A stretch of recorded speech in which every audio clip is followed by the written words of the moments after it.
Chapter 5 Recording Sessions. It started to snow a bit, just about 2 days before Christmas. I jumped down to the lower roof and just kept walking. I never really thought about it, but this was the third year since Phil adopted me and Tom's.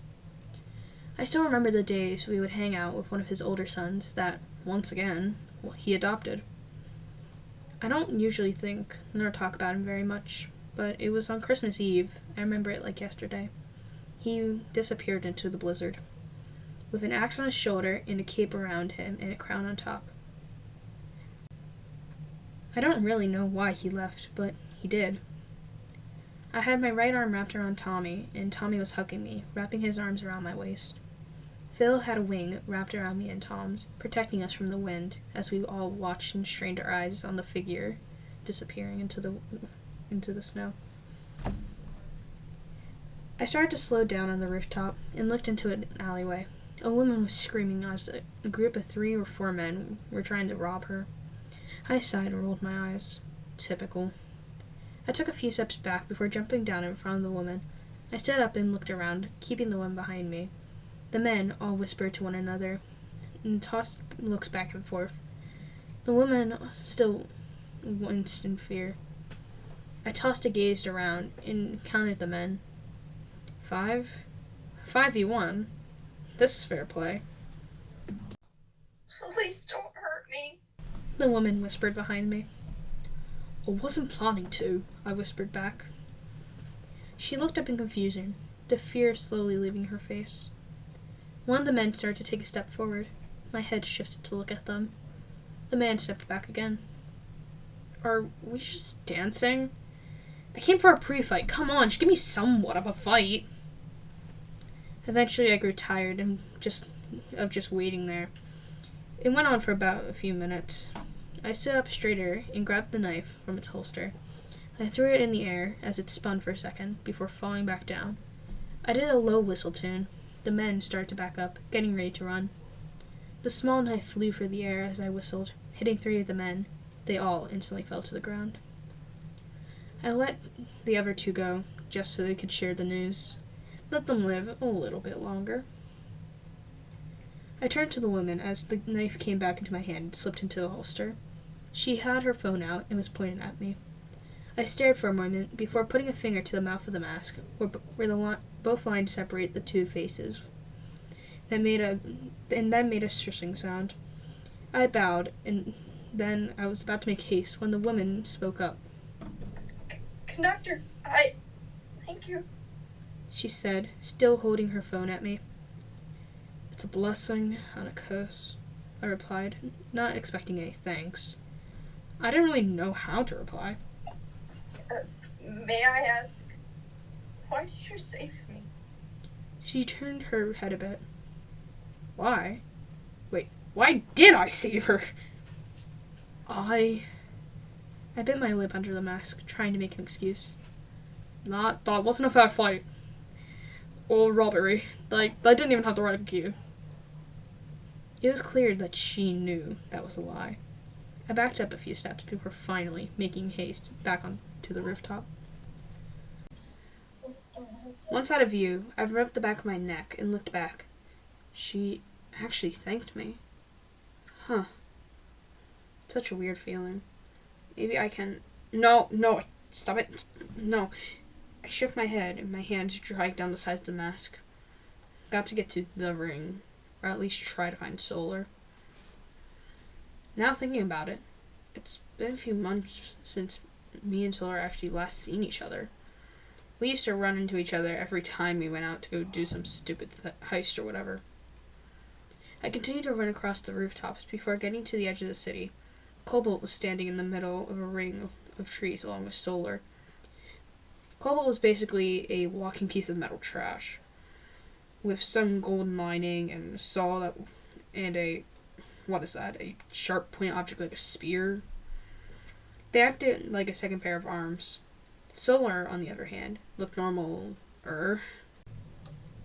She had on a black suit that was skin-tight, with pink lining. She had a magenta cloth wrapped around her eyes that in the ends hung behind her short pink hair. Solar's lips were so thin it was almost a line, and there were no emotion behind that.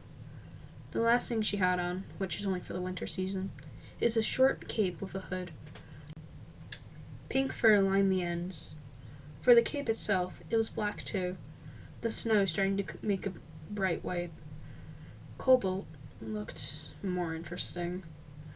His skin was a pure green, and he stood much taller than Solar. He had on a short brown jacket that went just to the middle of his torso, and a white fluff lining it. It looked to be trimmed by himself. The hood went up and over his light green hair.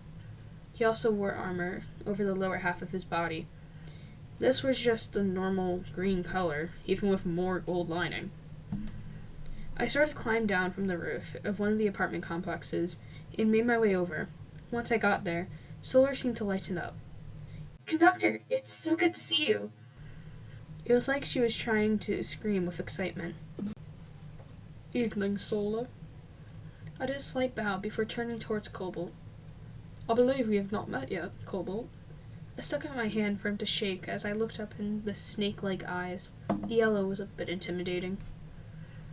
"I want it to stay that way," he said, brushing his hair out of his eyes and crossing his arms.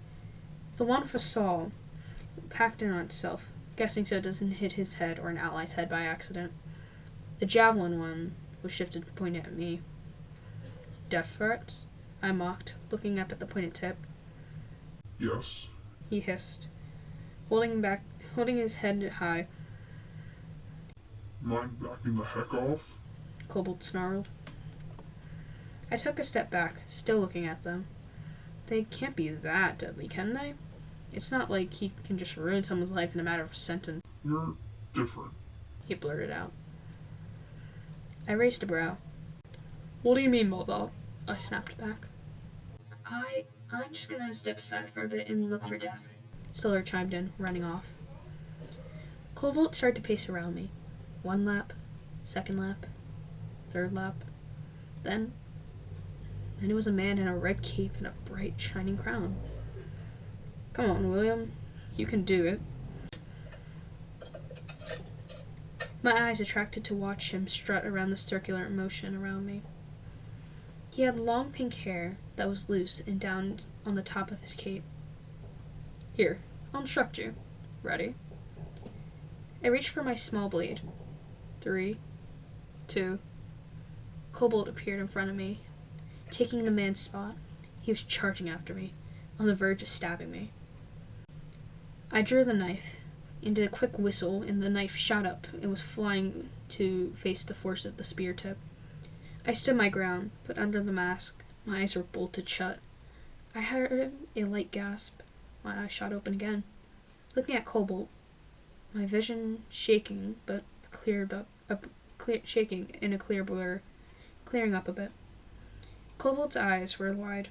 He looked frozen still. I took a long breath as the knife dropped into my hand. Cobalt stood up and took a quick step back. "Didn't think I had reflexes. It's once in a blood moon you can land a hit on me," I snarled.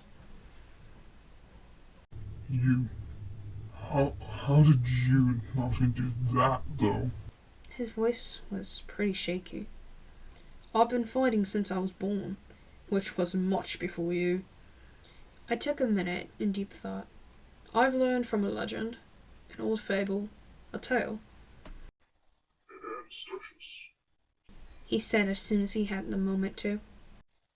You learned from the Stotius."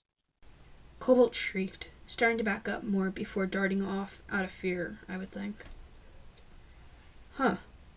I've never seen someone with that much strength, afraid, childlike, and run away.